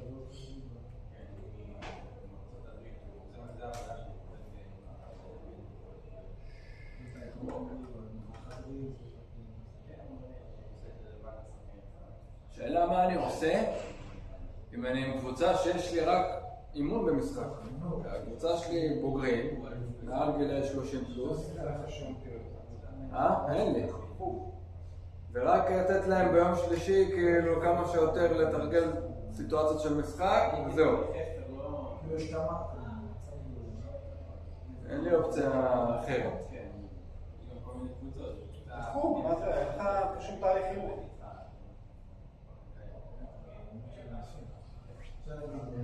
אין לך תהליך אימון.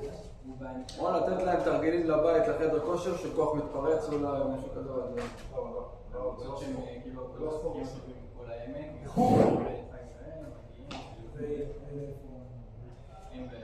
לא, זה לא מה שאני מדבר עליו. כן, כי מה אני אעשה? לא בא לך בטענה, זה לא יכול להיות תהליך. אם אין אימון, רצף של אימונים, המון התמדה, זה כאילו, זה לא יכול לייצר אפקט. אני יש לי אימון ב2:30, אני לא ידעתי על הקור היום, אבל אני צריך לצאת ל5 שעות. יכולת גם לצאת ביום שזה לא מחזיק אתכם, כאילו, זה לא תדעים מהעלים שלו. רשמתי לך, הכל טוב. כל המשפש.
ככה נראית עונה, אוקיי? שזו הגישה המסורתית. הגישה המסורתית מחולקת, אמרתי, לתקופות שבכל תקופה עשו את הכל. תהיה איתי. תקופת ההכנה, כלומר מה שנשאר מהגישה המסורתית זה בעצם ההכנה לעונה, התחרויות, תקופת המעבר וסוף העונה. פה סיום. מה שהשתנה בעצם זה מה שקורה בתוך התקופות. הבלוק פריודיזיישן, החלוקה הזאת לתקופות. בתקופת ההכנה יש לנו תקופה שהיא 4 שבועות, אני הולך איתכם משמאל לימין. תקופה של 4 שבועות ששם אנחנו עושים, בעצם מדגישים את בלוק הצבירה. זוכרים שדיברנו מקודם? על מזוסייקל צבירה? בתקופה הזאת של 4 שבועות אנחנו עובדים על נפחים גבוהים, עצימות לא גבוהה. כלומר, אימונים ארוכים, או 2-3 אימונים ביום, אבל עצימות לא גבוהה. התקופה אחריה היא תקופת ההמרה, תקופה שאנחנו כבר עובדים יותר ספציפי לענף ספורט שלנו, תקופה שאורכת משהו כשבועיים. העבודה שם היא התמקדות ספציפית בענף שלנו, גופני, טכני, טקטי. בתקופה הזאת, היכולת, הנפחים יורדים, אינטנסיביות עולה. תקופת התחרויות, הדגשים הם יותר טכניים, טקטיים, אנחנו משמרים את הספורטאים. ההיקפים של האימונים יותר נמוכים, אני לא רוצה להתיש אותם, אבל האינטנסיביות גבוהה. אוקיי? זו התקופה התחרותית. וזה יכול להסתכל על זה שבועית, ואפשר להסתכל על זה גם שבועות. הרעיון הוא אותו רעיון.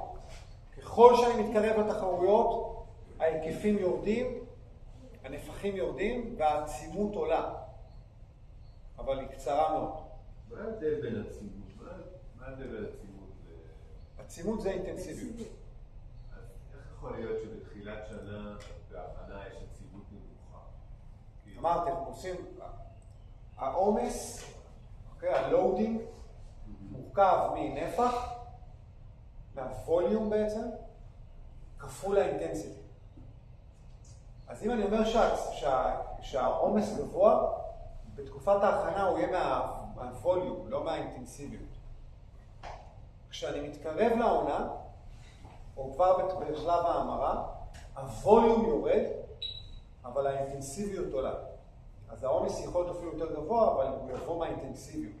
אם אתה לא מגיע לתקופת ההמרה כבר עם מאגרים אירוביים טובים, לא תתאושש כבר מהאינטנסיביות של תקופת ההמרה. לכן במשחקי כדור, שחקנים שלא פותחים את העונה, ולא עושים תהליך אימון נכון בתחילת ההכנה, הם מועדים לפורענות. מבחינתך המשחק, התחרות עצמה היא העצימות הכי גבוהה? כן. כן. ואז כשאני מתחיל להתקרב כבר לתחרות, לטורניר, לתחילת עונה, אני מוריד עוד ההיקפים. אני תמיד on the safe side, ש-less is more. האימונים יתקצרו אפילו, אבל האינטנסיביות שלהם תהיה מאוד גבוהה. טק, טק, טק, טק, טק. כדי שהם יבואו מאוד חדים, גם מנטלית וגם גופנית. חוץ מזה גם להתאים אותם לעצימות של המשחק. ברור. ואז יש לנו תקופת מעבר. הסתיימה העונה, יש תקופת מעבר. אני לא נוחת מ-100 ל-0 ביום. אני מתאמן עוד שבועיים, 3 אימונים יחסית קלים, אבל נותן לאנשים לצאת בצורה הדרגתית. המציאות היא שונה. בדרך כלל נגמרים הסכמים, ואז מעיפים את השחקנים הזרים, ואיכשהו לא יודע, המועדון מתרוקד. אם מדברים על איך זה צריך להיות, ככה זה צריך להיות. יש להם איזה פגרה קלה, ואז יש אימוני ישראלים. זה הרעיון. ואז אתה גם יכול לפנות, שמשארים אותם, לא יודע. לא, זה הרעיון. לא להגיע למצב, סיימת את העונה במאי, חוזר להתאמן באוגוסט. לא, יש להם אימוני ישראלים קודם. מעולה, זה בדיוק בשביל.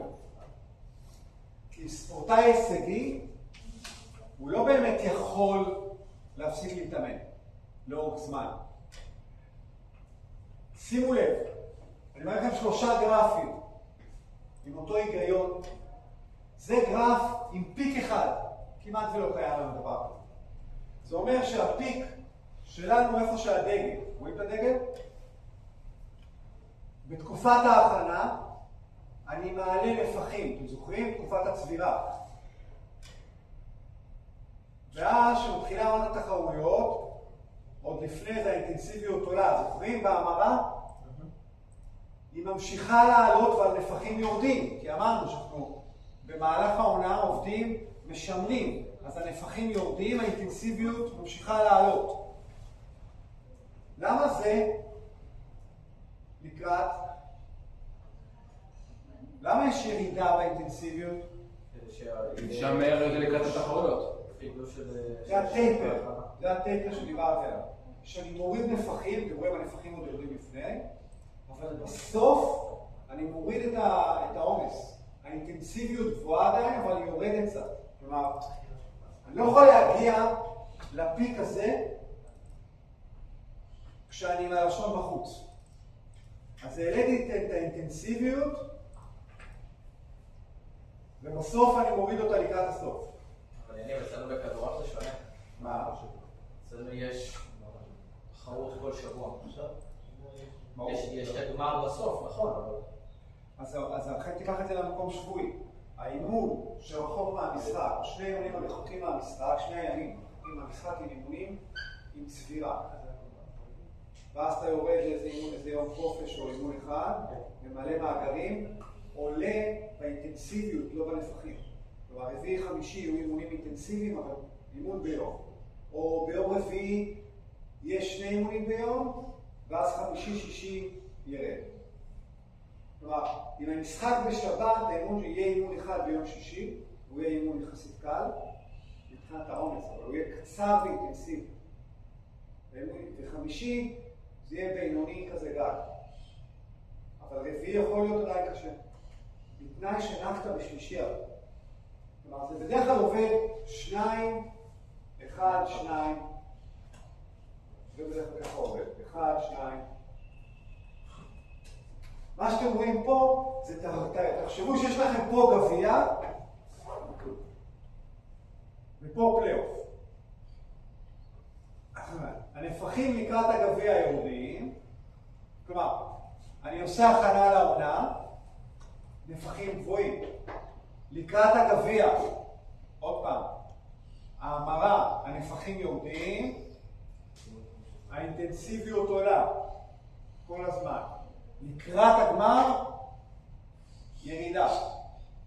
סבבה? ה-X זה המחזור יישום? החיבור של שניהם ביחד? זה? לא. יש לך את הווליום ויש לך פה את זה האינטנסיטי. מין פגרה כזה. לא, עזוב את זה. אני מדבר כאילו גם אני חוזר לגרף הקודם שרק פסגה אחת.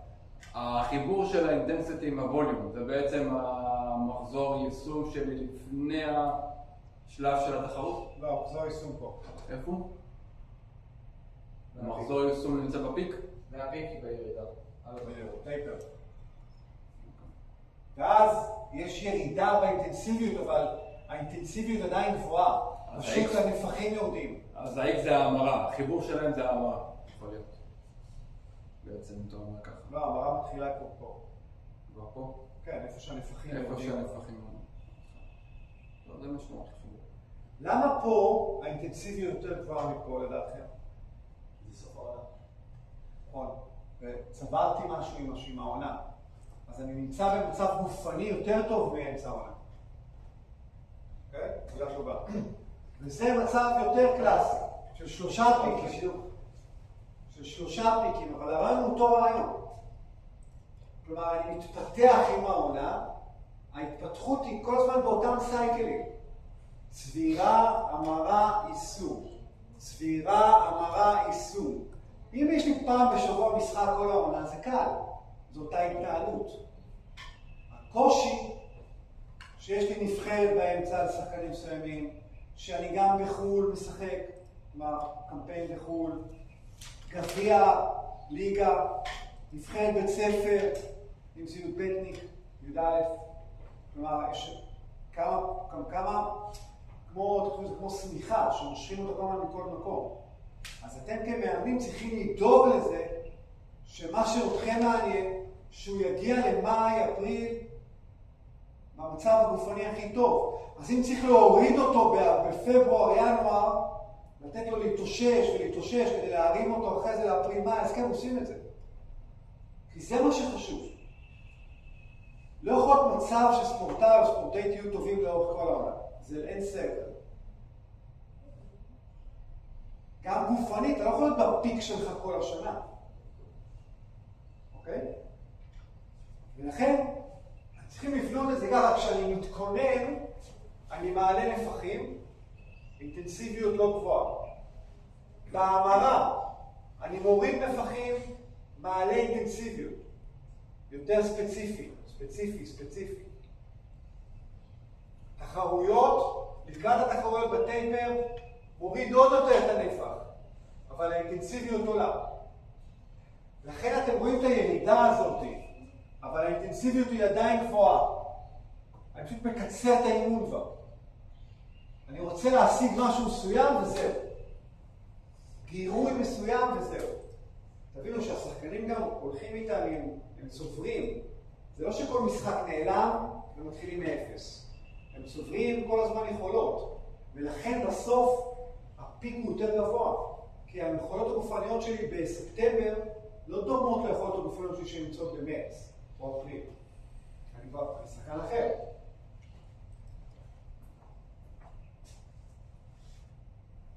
זה נראה בלגן, זה ממש קל להבנה.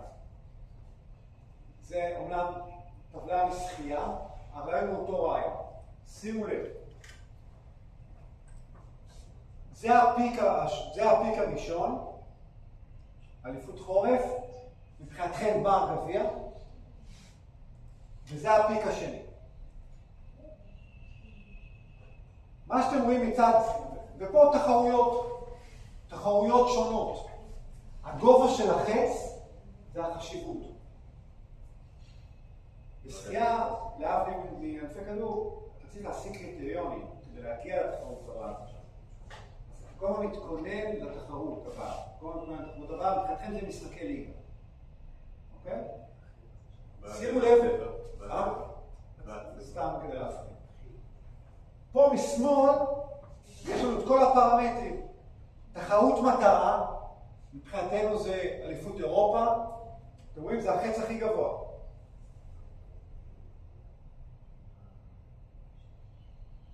תחרות בינלאומית או תחרות ליגה רגילה, אז אתם הולכים לפי הגובה של החץ, אתם רואים? תחרויות לאומיות, נגיד משחקי אימון נקרא לזה, זה אלה, הקטנים האלה.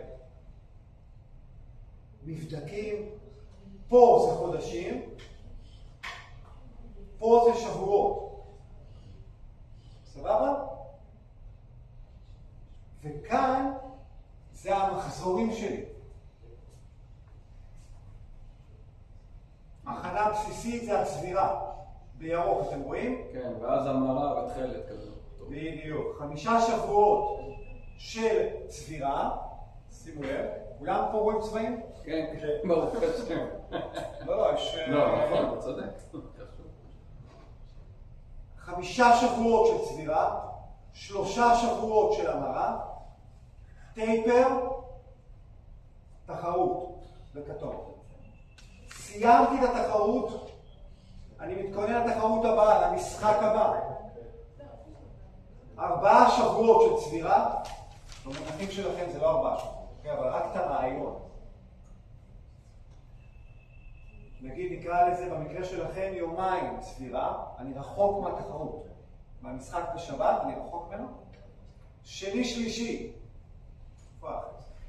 שלישי צבירה, רביעי המרה, חמישי שישי טייפר, משחק. וככה הלאה. תמיד יש מחזורים לפני התחרות. מחזור, מזוסייקל, לכן אמרתי שהמזוסייקל זה באמת התקופות שאני עובד איתן. אני מתכונן, יש לי עכשיו תחרות עוד חודשיים. אז השבועיים 3 הראשונים יהיו צבירה. זה כמו המסת יתר, בקיצור. שבועיים 3 הראשונים יהיו צבירה. שבוע וחצי כזה המרה, או אפילו 3 שבועות צבירה, שבוע וחצי שבועיים המרה, ואז יש לי שבוע וחצי טייפר. אוקיי? טייפר הוא סופר חשוב. עכשיו אני נותן לשחקנים, אני יכול להיות ערני לגבי אנשים שסוחבים בזה משהו, בעומס גבוה, אני יכול לשחרר שחקן מאימון, שלא יגיעו עייפים לתחרות. זה מה שחשוב. לא מנטלית ולא פיזית.